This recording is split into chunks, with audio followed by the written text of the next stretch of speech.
Muy buenos días, amigos y amigas de Conexión Global RD, tanto para los dominicanos y dominicanas como para todos los que se encuentran también fuera de la República Dominicana, sean dominicanos o sean extranjeros.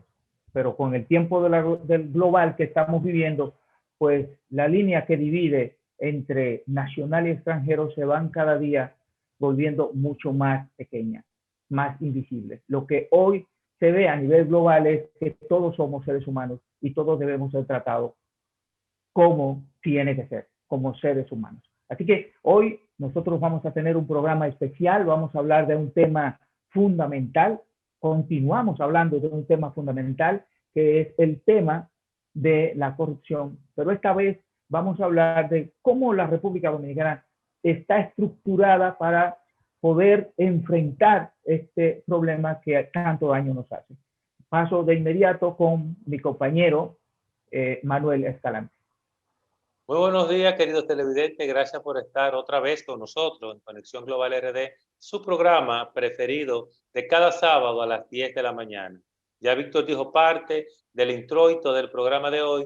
Para mí es un honor presentar al magistrado Robert Plasencia, es juez de la Suprema Corte de Justicia, con quien vamos a estar tratando el tema que ya Víctor señaló. Hemos venido hablando de corrupción, orígenes, transparencia, y hoy, magistrado, vamos a estar hablando de la impunidad, tipos de impunidad, por qué tanta impunidad en el mundo, sobre todo en América Latina y países subdesarrollados. Bienvenido, magistrado Plasencia, un honor volverle a tener con nosotros. Muchas gracias, buenos días, Manuel Escalante y Víctor Tineo. Muy agradecido de ustedes por haberme invitado a participar en este panel tan interesante, del cual yo soy un aficionado también. Gracias. Magistrado, Gracias, magistrado. Leyendo un párrafo que encontré en el periódico La Nación de España, me llamó mucho la atención, porque oye esto, Víctor, y escuche usted, querido televidente, con relación a la corrupción, no es simplemente que nos roban los recursos. Escuche esta nota. Junto a la inseguridad ciudadana, la impunidad a la corrupción es uno de los males que afectan el Estado de Derecho hasta su destrucción. Por conveniencia o desconocimiento, muchos confunden dos conceptos que pueden aclararse a partir de la siguiente pregunta. ¿Es su prioridad no ser víctima de delito? O en caso de serlo, ¿es su prioridad la resolución judicial del proceso? Magistrado, ¿qué le parece esa nota con esa pregunta? Bueno, hay unos enunciados ahí hay varios enunciados en esa nota. Primero, lo primero es el mensaje que manifiesta la nota. Es un mensaje de frustración prácticamente, quien lo reflexionó en ese sentido. El asunto de cuando se habla de fracaso o de peligro o de pérdida del Estado de Derecho tiene un alcance, entiendo yo, y la connotación sería la siguiente. En un estado donde las reglas no funcionen o solamente se apliquen para los más pequeños, entonces no es un Estado de Derecho. El Estado de Derecho es la sujeción de todo al marco o al imperio de la ley y al respeto también de los derechos. Pero derechos en la vertiente amplia podría ser también no solo en el ámbito de la conducta pública del funcionario, también en el ciudadano que tiene también que cohabitar, y el mismo hecho de vivir en sociedad implica de que todos estamos sujetos al derecho, y el derecho suyo termina donde inicia el del otro, lo que implica que la sociedad se armoniza y es un asunto que tiene que ver con la intersubjetividad, o sea, las relaciones de uno con otro, pero la garantía de esa paz social que es esencial y de lo que se habla también de seguridad jurídica es el Estado de Derecho. Entonces, magistrado, usted ha tocado un tema, un punto, que a mí me dieron hasta escalofrío. Cuando en una nación, cual sea, la ley no se aplica igual para todos, ya no es un Estado de Derecho, por definición. Bueno, ¿Cómo se llama eso en lo que se convierte en los pueblos cuando la ley es para los que menos pueden, cuando la ley es para los que menos roban y los que más nos roban, nos quitan los recursos, salen impunes? Entonces no hay un Estado de Derecho por definición. ¿Qué es eso, magistrado? Bueno, eso es prácticamente una situación de anarquía, podríamos decir así, porque llega un Una momento, anarquía. fíjense, hay un efecto, y eso está analizado desde el punto de vista de lo que es la sociología, y es que las conductas, o sea, la conducta en colectividad tienden a tener efecto reproductor, o sea, se multiplica, es un ente multiplicador. Por eso usted ve que hay personas que están en determinados sitios y se conducen de una manera. Yo siempre he escuchado el ejemplo que puso una vez Monseñor Arnaiz en una de esas misas que yo fui una vez, y decía, ¿por qué razón el dominicano, estando en Estados Unidos, no tira basura a la calle y los desperdicios del vehículo lo deja dentro del vehículo? ¿Y por qué razón cuando llega aquí, entonces se transforma? Precisamente está, porque desde el punto de vista social, desde el punto de vista de lo que es un conglomerado, eso tiene un efecto. O sea, si una conducta es negativa, esa práctica, esa conducta es asimilada por otro y tiene un efecto multiplicador. Por eso, cuando una persona llega acá, que usted ve que se comporta en un lugar de una manera determinada y aquí comienza a comportarse de otra manera, simplemente él dice que él tiene que hacer lo mismo que otro hace porque es su condición de autonomía. Entonces, pero claro está, hay un asunto que tiene que ver con una práctica de educación y un aspecto cívico. Entonces, el punto es que lo primero es que cuando no hay cumplimiento de la ley, entonces lo que existe es un caos, precisamente. Entonces allí lo que prevalece es el poder de aquel que más tiene o aquel que sea más fuerte.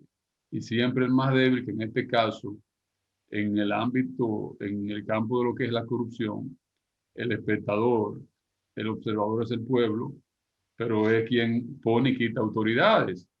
Entonces, se quebranta un elemento esencial, que es la confianza, el trust. Exacto. Porque la democracia representativa funciona precisamente en aquella confianza que el mandante, que por el, hecho por el efecto del mandato, se delegue en el mandatario. Yo le pongo un ejemplo. ¿A quién de ustedes se le ocurre poner en un negocio, administrar a una persona que usted sabe que es inclinado al hurto? O sea, a nadie se le ocurre eso. Entonces, ¿por qué? Porque ya usted no tiene confianza en esa persona. Entonces, Dicen que eso en es esa como misma poner un medida, gato a cuidar carne, magistrado. perdón. Dicen que eso es como poner un gato a cuidar carne. Entonces, en esa misma medida, si no hay ejemplos de sanción y los partidos políticos también no orientan y no educan y no contribuyen a que sus militantes trillen el camino de la ética y de la transparencia. Entonces, si lo que se hace entonces en el modelo de gobernabilidad es la corrupción y la impunidad, entonces lo que viene a fracasar es el sistema de la democracia representativa, que hasta ahora es el mejor modelo de gobierno que el mundo civilizado ha conocido. O sea, magistrado, que los actos de corrupción continuos, recurrentes en nuestros países, aparte de que nos niegan un desarrollo humano que debería ser innegociablemente llevado a cabo, nos dañan como sociedad. Eso es lo que yo estoy interpretando a usted. Claro, nos cambian la mente, nos hace ser más fácil, más vulnerable para delinquir, para sexualizar la sociedad, para corromper todo. Claro, porque se convierte en un patrón a seguir. Se convierte primero en una sociedad de consumo, en el cual se ha creado la idea o la imagen de que la idea de bienestar es la riqueza de cosas La materiales. tenencia, cierto. Entonces, ¿qué pasa? Entonces, tú tienes las personas eh, con una mirada, si se puede decir así, hacia lo que son las cosas materiales, nada más enfocado allí, y tú lo colocas entonces en un lugar a administrar recursos públicos, recursos del pueblo, donde hay precedente de que ese tipo de prácticas, si hay desfalcos, no se sancionan. ¿Qué usted cree que puede pasar allí? Entonces, Entonces, magistrado, en ese sentido, pudiéramos llegar a la conclusión de que la apatía, la falta de interés en la participación de los dominicanos y dominicanas en las políticas, en la participación en la actividad política, que es esencial para la organización de la sociedad, se debe al tema de la impunidad. Igualmente, el nivel de violencia que estamos teniendo en los últimos tiempos pudiera asociarse a la impunidad. bueno, yo entiendo que sí, porque el nivel de violencia muchos aspectos tiene que ver con falta de oportunidad de personas que no han tenido la oportunidad, no han podido educarse, no han podido entonces contar con una herramienta educativa para poder discernir bien lo que está correcto y lo que está mal. Entonces, en todo esto se da un entramado. Primero, es un caldo de cultivo apto para los políticos sin condiciones puedan persuadir fácil a ese tipo de votantes. Ese es uno. Lo segundo es que la falta de oportunidades se traduce en violencia, en criminalidad, porque es el modo, es el único mecanismo que ese grupo de ciudadanos marginados se le ha previsto la forma de subsistir para ellos. Entonces, al ver que no hay oportunidad en ese sentido, entonces incurren en esa práctica. Pero yo quiero señalizar que existen tres ejes básicos para esto. Primero está la prevención, primero está la persecución efectiva y primero está la sanción. La prevención tiene que ver, ¿me escuchan? Sí, señor. Sí, La sí, le prevención tiene escuchamos. que ver mucho con la parte educativa. ¿Eh? Y el ciudadano o las personas, al estar orientado en cuanto a lo que es el buen comportamiento, la buena orientación, la búsqueda de las cosas trascendentes, no estar enfocado nada más en la parte tangible, en lo visual, sino en algo más elevado, entonces se inclina siempre a prácticas que procuren el bien. Pero para eso entonces necesitamos educar y necesitamos entonces rearticular o hacer una reingeniería en el sistema o en el método de educación para que enseñemos valores y ética, para que los jóvenes nuestros tengan la oportunidad de conocer o practicar el civismo y que sean educados en ese sentido. Pero también hay jóvenes que están en las calles, que no tienen oportunidades, que están en desamparo.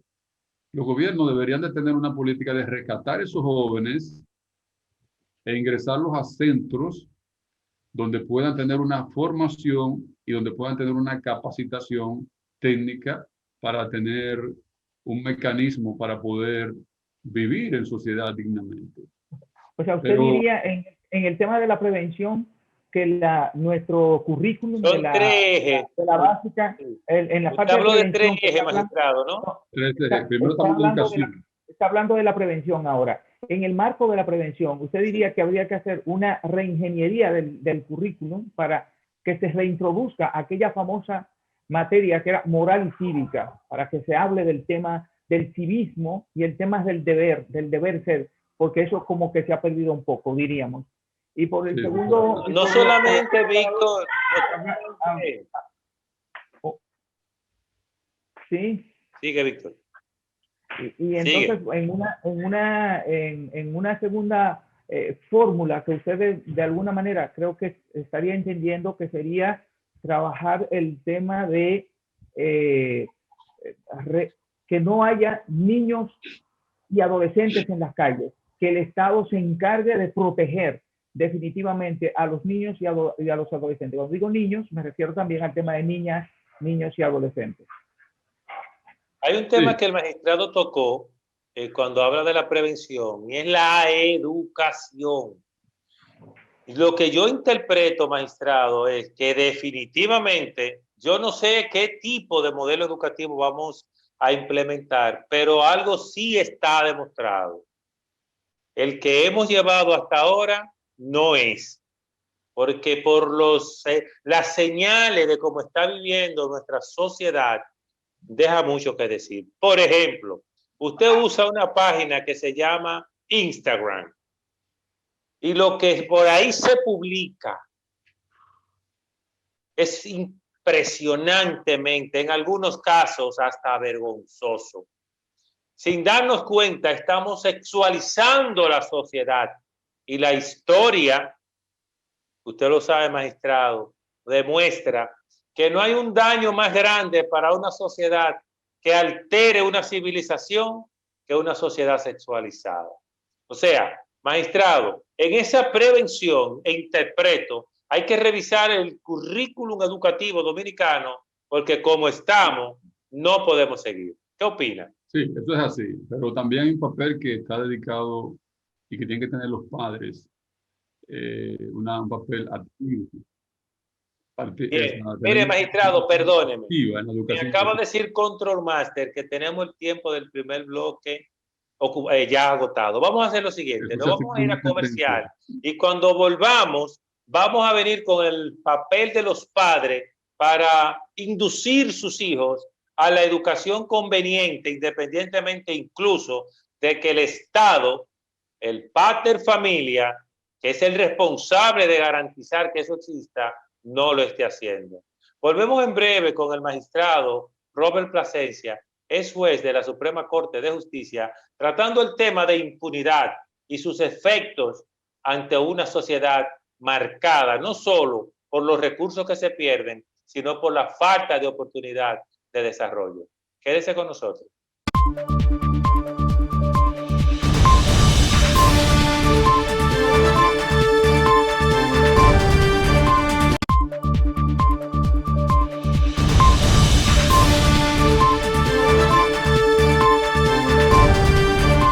Tenemos unas 4 semanas o 3 hablando sobre corrupción, transparencia, consecuencias de la corrupción administrativa, sobre todo gubernamental. Y el sábado pasado hablábamos sobre el rol de cada ciudadano dominicano y del mundo en cada país donde la corrupción ha arropado de una manera impresionantemente asquerosa el desarrollo de los pueblos, incluyendo América Latina. Hoy estamos con el magistrado Robert Plasencia, ex juez de la Suprema Corte de Justicia, hablando sobre la impunidad. Él habla de 3 ejes. Ha tocado el primero, que es la prevención, y entre la prevención habla de la educación. Cuando pasamos al bloque comercial, dijimos que íbamos a hablar de la responsabilidad de esos padres de que, independientemente del tipo de educación que tengan, se aseguren que sus hijos tengan la mejor educación posible. Magistrado, ¿qué nos quiere decir al respecto? Bueno, miren, los problemas del mundo creo que han sido siempre los mismos. Lo único que los problemas vienen ahora a medida que la sociedad avanza, y estamos hablando de la época de la tecnología, tienen ahora un componente de transmisión, y si se quiere decir de impacto distinto gracias a la tecnología.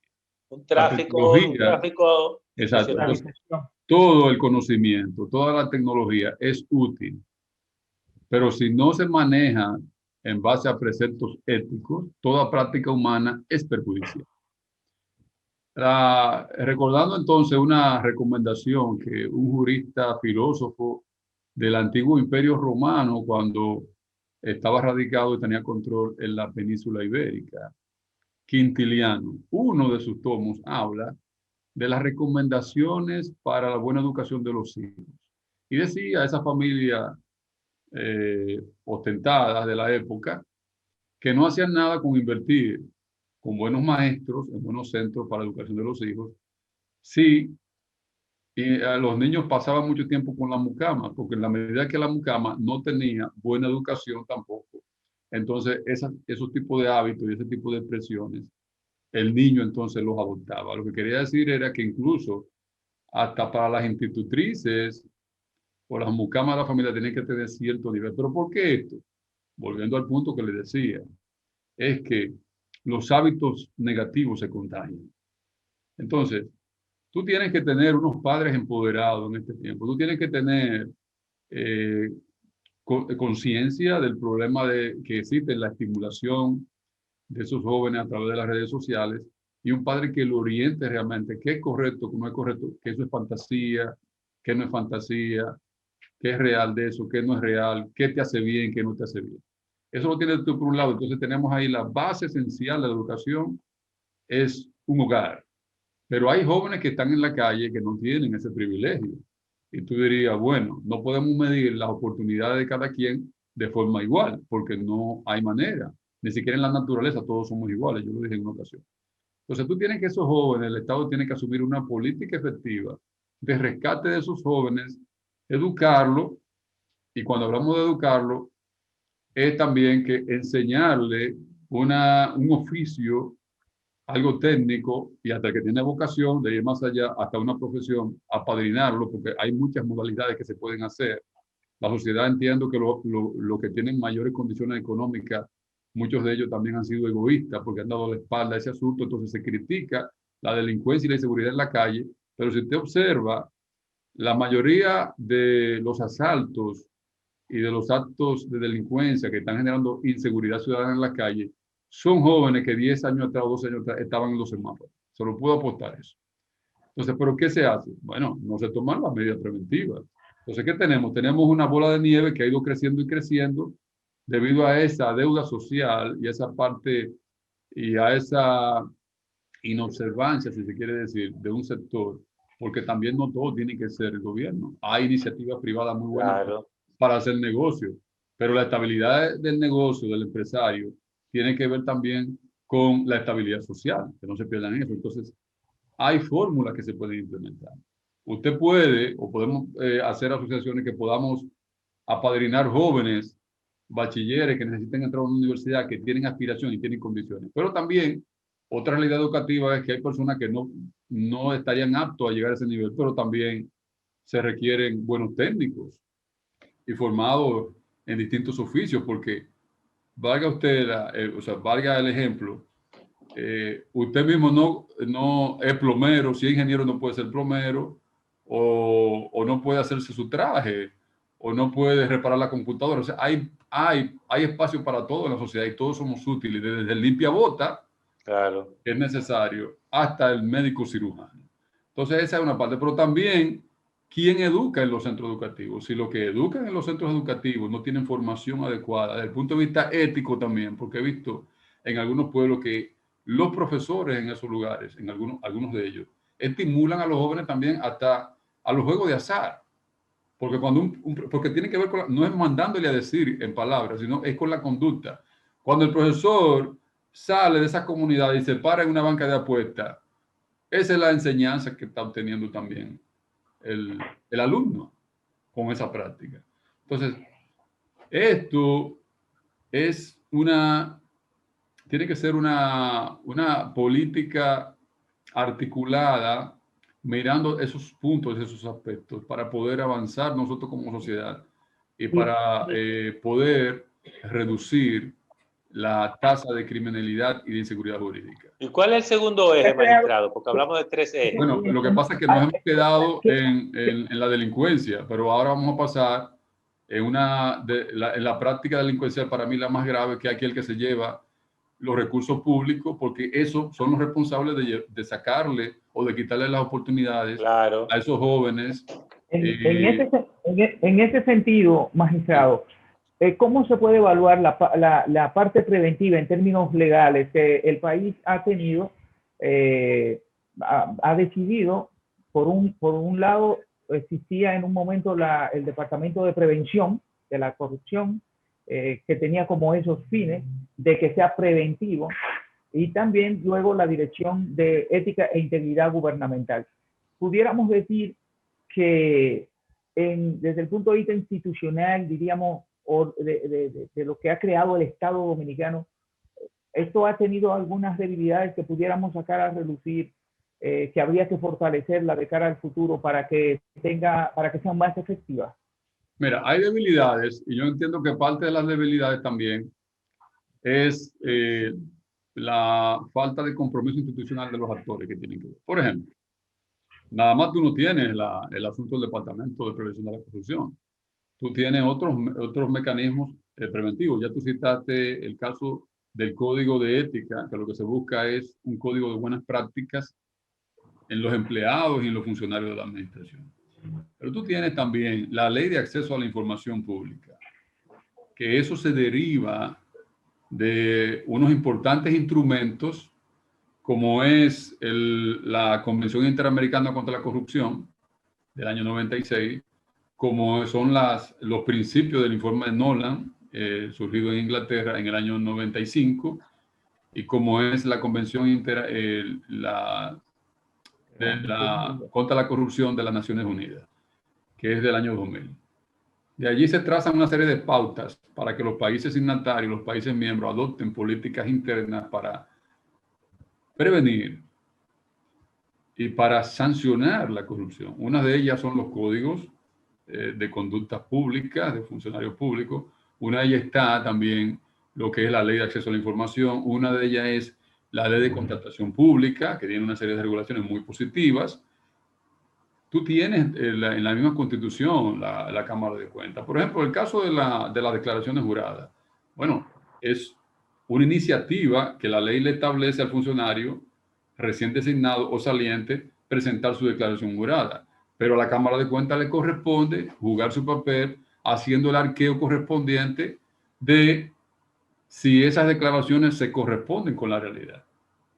¿Y cómo tú puedes determinar si hay declaraciones que se corresponden con la realidad? Bueno, podríamos ver, por ejemplo, un caso de declaración jurada abultada, que normalmente suele darse al ingreso de una función en base a expectativa futura de lo que esa persona está planificando hacer y lograr.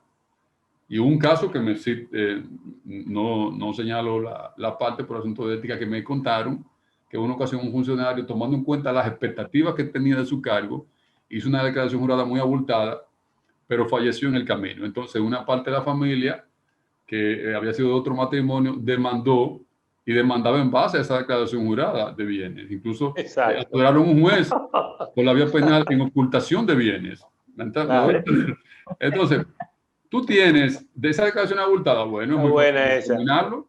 La Cámara de Cuentas tiene que arquear y hacer un trabajo interinstitucional con la Dirección General de Impuestos Internos para saber cuánto pagaba de impuestos a esa persona, porque incluso el formulario te requiere a ti si tú estás al día con el pago de los impuestos. Tú tienes también, por otro lado, la Ley de Contratación Pública, que es un mecanismo preventivo realmente. En cuanto a eso, hay unos parámetros, hay unas directrices importantísimas. Entonces, magistrado, podemos decir que no es un problema de falta de herramientas, sino el problema está en los administradores o usuarios de esas herramientas.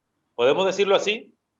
Porque tenemos leyes, tenemos reglamentos, tenemos procedimientos, tenemos todo lo que se necesita para contrarrestar la corrupción. Sin embargo, impera la impunidad. En parte pudiera ser así, pero habría que ver también si la Cámara de Cuentas, en el caso de la Cámara de Cuentas, recibe los recursos necesarios porque es un órgano autónomo independiente, tiene una asignación fija a través del presupuesto. Si tiene los recursos independientes para contar con un equipo que le permita hacer ese trabajo de manera eficaz y de manera oportuna. Porque también... Bueno, pero magistrado, tener una Cámara de Cuentas para fines tan importantes como asegurar que los fondos públicos sean manejados con el mayor nivel de transparencia e integridad posible, por más que cuesta mucho menos que lo que nos está costando el latrocinio, magistrado. Entonces eso hay que asegurarse. Obviamente. Entonces tú tienes también dentro de la parte de esa prevención,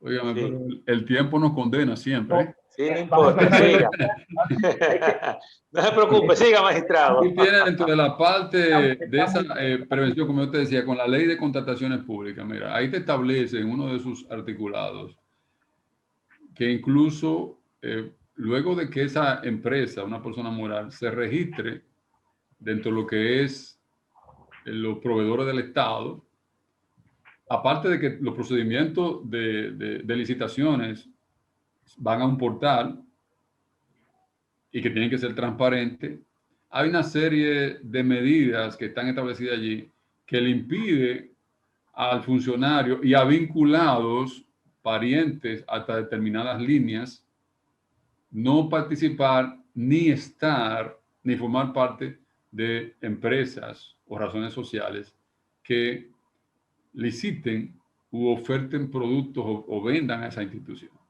Pero es lo que te digo, entonces habría que ver si todo eso se estaría cumpliendo. Para que todo eso se cumpla, necesita, por ejemplo, que quien esté a cargo de la dirección de contratación de esa dirección tan importante, tenga el compromiso y tenga la conciencia de la importancia que representa esa herramienta para evitar tráfico de influencias y para evitar sobrevaluaciones, sobre todo. Esas sobrevaluaciones han sido uno de los males mayores y que se han puesto en evidencia en los últimos tiempos. O sea que esa dirección, magistrado, es fundamental en la prevención. Diríamos Claro, que es ventaja en el contexto de la prevención. en la prevención, claro que sí. Porque la prevención es mejor que curar, hasta en todo. La prevención Claro. es clave. Fíjense, ¿cuál es el clamor de la ciudadanía? Que la sanción adecuada deberían de tener un mecanismo de que se recupere parte de esos bienes. Que caigan presos y no devuelvan lo robado. Esa es la consigna. Porque realmente el interés es eso, o sea, hay que resarcir el patrimonio de la nación. Claro. Entonces, bueno, magistrado, mire, usted y yo y Víctor agotamos el tiempo rápido. Yo no sé qué es lo que está pasando. Se nos agotó el segundo tiempo. En el tercer bloque queremos, magistrado, que hablemos sobre los 2 ejes que faltan, que nos lo mencione por lo menos, porque queremos entrar a una pregunta clave. ¿Está República Dominicana institucionalmente preparada desde el marco judicial para enfrentar eficientemente la corrupción? Con el magistrado Robert Plasencia vamos a escuchar su respuesta de qué tan preparada está la República Dominicana para hacer justicia. Volvemos en breve.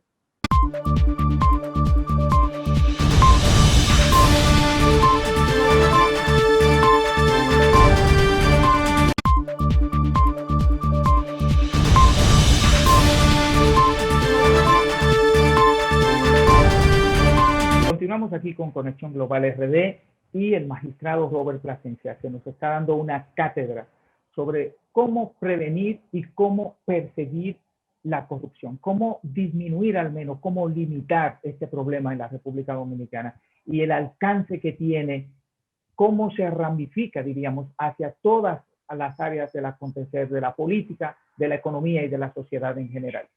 Así que el magistrado nos está hablando ahora de esa parte preventiva, de ese eje preventivo.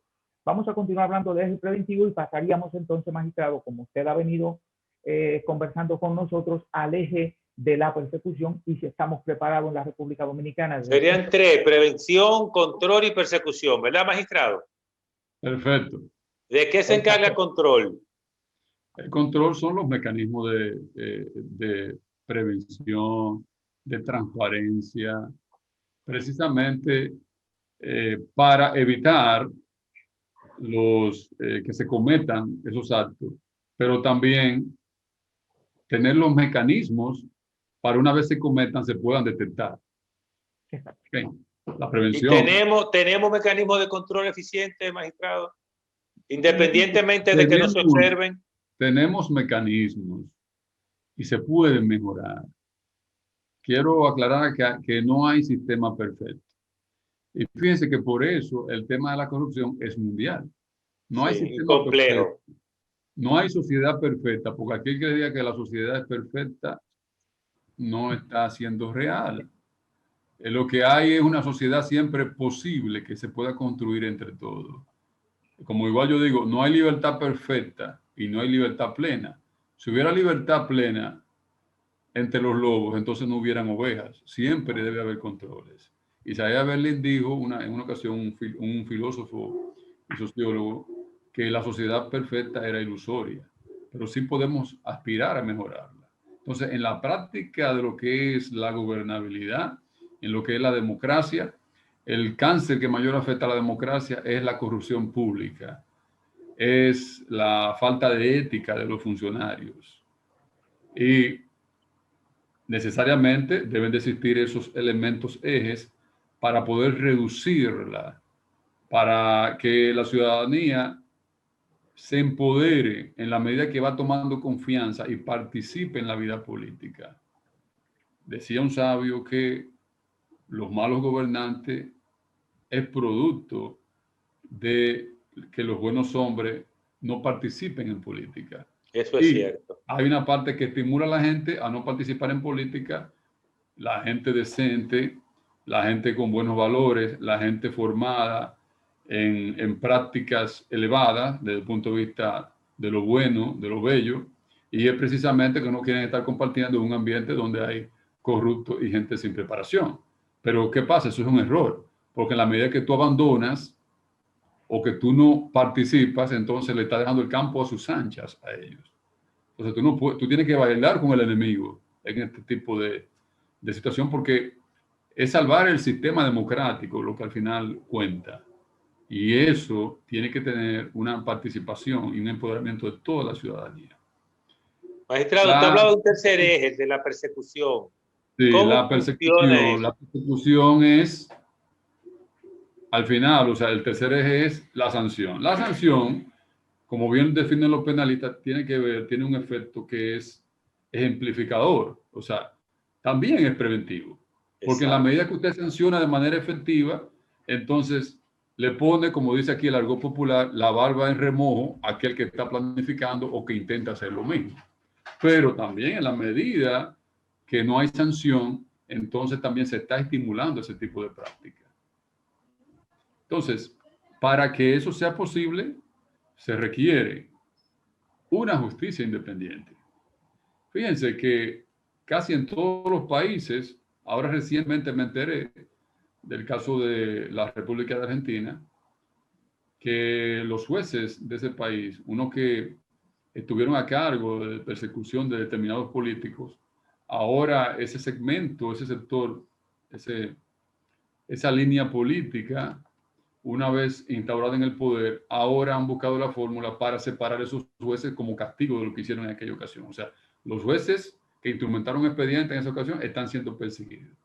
Y eso no es más que una señal grave de lo que es una herida a la democracia y una herida a lo que es el Estado de Derecho y a la separación de poderes, porque en la medida que se persigan a los jueces abiertamente o indirectamente, ya sea externa o a lo interno del Poder Judicial, que esté pasando o padeciendo consecuencias como separarlo, como arrinconarlo, como no darle participación, como trato vejatorio, en esa misma medida entonces se está aniquilando la base esencial del Poder Judicial, que es la independencia y que tiene que ver no con un privilegio para el juez, es una garantía para el ciudadano, porque un juez independiente es el único que puede ser objetivo e imparcial en una decisión. Porque todo Cuando usted habla de justicia independiente, magistrado, ¿cómo la definiría? Que así popularmente se entienda. Que no dependa del gobierno que la asigne el presidente de turno, que se está hablando mucho de eso, a propósito de la designación como Procuradora General de la República de doña Miriam Germán. ¿O a qué usted se está refiriendo al respecto? Justicia independiente. Justicia independiente tiene que ver con el poder del Estado, en este caso, el Poder Judicial, que sea verdaderamente independiente de los otros poderes, que no reciba órdenes y que no dependa dentro de lo que es el marco de su operatividad, entiéndase, gastos, porque tiene unos costos el Poder Judicial, que no dependa también de los caprichos de uno de los poderes del Estado, porque asignaciones limitadas es como cuando usted gasta 20,000 pesos en su casa mensual y le asignan 10, ¿qué va a hacer? Buscar los 10 No va a como hacer su sea. tarea completa. No. Entonces, esos son aspectos también que tienen que ver con la independencia. Y el otro aspecto de la independencia es que el juez tenga la garantía de permanencia en el cargo independientemente de los sectores que él afecte con su decisión. Eso no implica inmunidad o una impunidad para el juez, porque el juez sería o es inamovible en el cargo durante permanezca apegado a la ley y durante permanezca en buenas prácticas.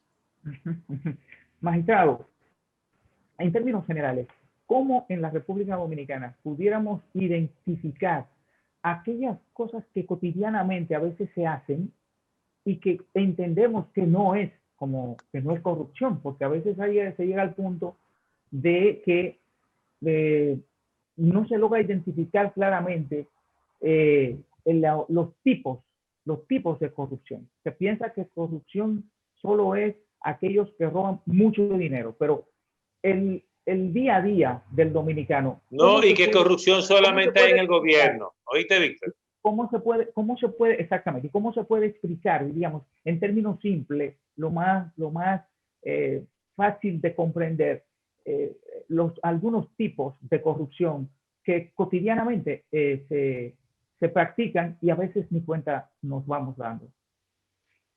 Bueno, la corrupción no es más que prácticas por medio de la cual una persona conscientemente trata de obtener provecho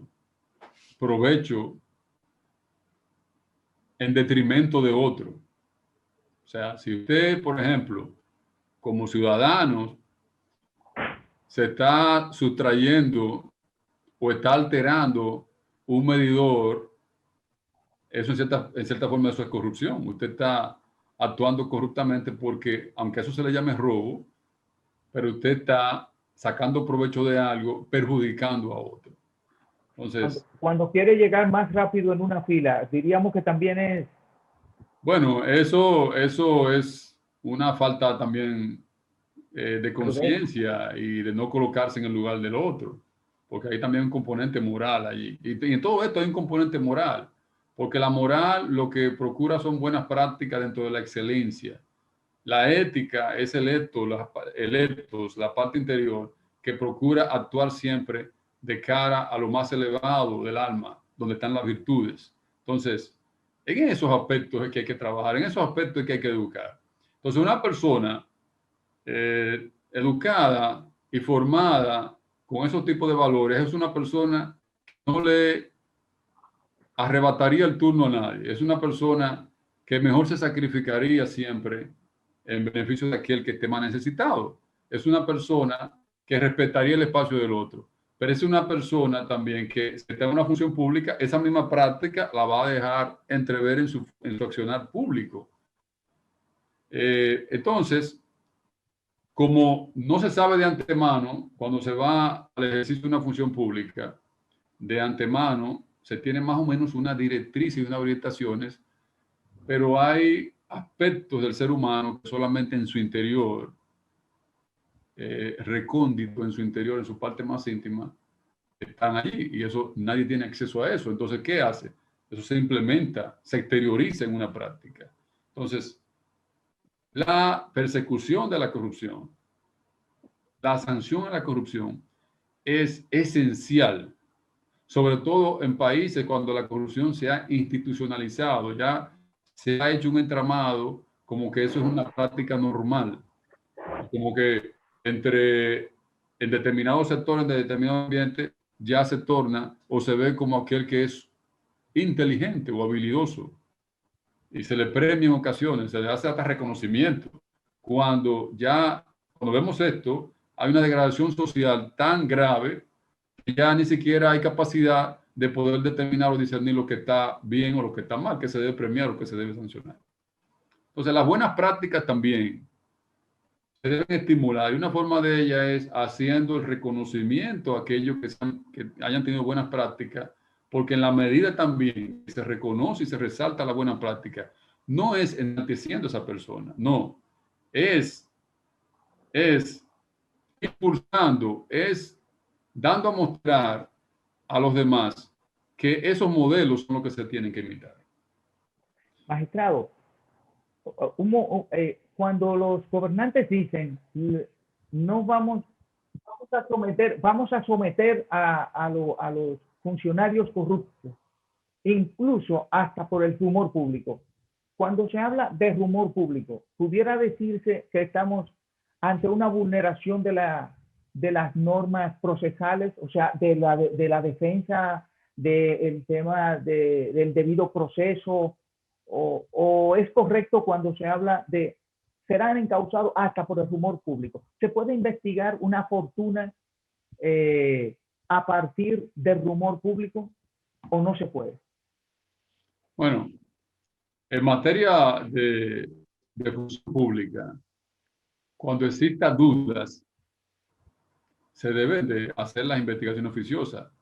Pero ¿hasta dónde usted podría encausar a una persona por el solo hecho de la duda? Eso es imposible. Eso en un Estado de Derecho tampoco es posible porque están las garantías procesales. Pero eso no implica que el Estado, mediante los mecanismos que tiene para sus funcionarios, cuente con herramientas de arqueos cuando entienda que hay denuncias, se puede hacer arqueos, porque para eso están esos estamentos. Por ejemplo, cuando ya se establece que hay dudas de determinada práctica en una operación realizada por un funcionario, estamos hablando de dinero, de recursos públicos. Entonces eso tiene que estar transparentado. Entonces no puede ver tampoco que eso es una persecución, no, es una auditoría necesaria, porque hay que también llevar la imagen al ciudadano de que los funcionarios son ejemplares y que están cumpliendo con buenas prácticas y de que son transparentes. La imagen de la transparencia es importante en el ejercicio de la función pública.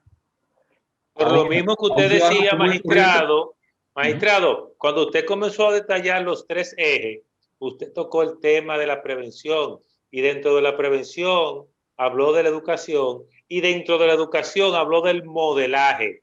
Cuando usted habla de un funcionario ejemplar es porque tiene que ser modelo, tiene que ser emulable, tiene que ser un ejemplo. Sí, sí. Un funcionario ejemplar es un funcionario que no puede temerle a ningún tipo de auditoría porque él no tiene por qué temer a eso, porque donde no hay nada, entonces ¿por qué hay que temer? Donde no hay nada. Magistrado, el tiempo se agotó. Vamos a hacer una pregunta última, magistrado. Perdóname, Víctor, perdóname. ¿Está la República Dominicana preparada para enfrentar cualquier tipo de acto de corrupción de los gobiernos anteriores e incluso de este gobierno presente? Brevemente, magistrado. ¿Y por qué? Porque tenemos ya el tiempo agotado. Mire, hay la esperanza en nuestro esquema institucional, donde hablamos de persecución de la corrupción y de la acción pública, entonces hay que hablar del Ministerio Público. La persona que encabeza el Ministerio Público tiene un compromiso, aparte de su trayectoria, tiene un compromiso con la sociedad de actuar apegada a la ley y de manera ejemplar, como ha sido su práctica. Yo confío mucho en ella porque fuimos compañeros de trabajo y sé su forma de actuar. Pero eso es la magistrada, Miriam Germán. Lo que quiere decir es que la vida humana es corta y es transitoria. Hay que pensar, no en una persona, hay que pensar más allá en institucionalizar. Y pensando en la institucionalidad, en tener instrumentos efectivos para la persecución contra la corrupción, se requiere un ministerio público especializado que no sea de designación del Poder Ejecutivo, porque las prácticas a través de la historia de la corrupción pública se genera y se anida desde el Poder Ejecutivo. Tenemos toda esperanza de que con el trayecto que tenemos del presidente actual, confiamos en que va a ser un gobierno transparente. Pero lo que yo digo, esto son coyunturas. hacia un futuro hay que ver más allá. Entonces tenemos que crear y sentar las bases de forjar instituciones para que en el mañana no repitamos lo del pasado. Es decir, magistrado, que no dependamos de personas, sino de un sistema que funcione. De un sistema. Eso probablemente de institucionalidad. Bien. Bueno, magistrado, gracias por estar de nuevo con nosotros. Víctor, se agotó el tiempo. Queridos televidentes, gracias por acompañarnos este sábado maravilloso y les prometemos que el próximo sábado Conexión Global RD vuelve con un tema bien interesante y con un invitado de sección, tal cual el de hoy. El magistrado Robert Plasencia es juez de la Suprema Corte de Justicia. Hasta el próximo sábado.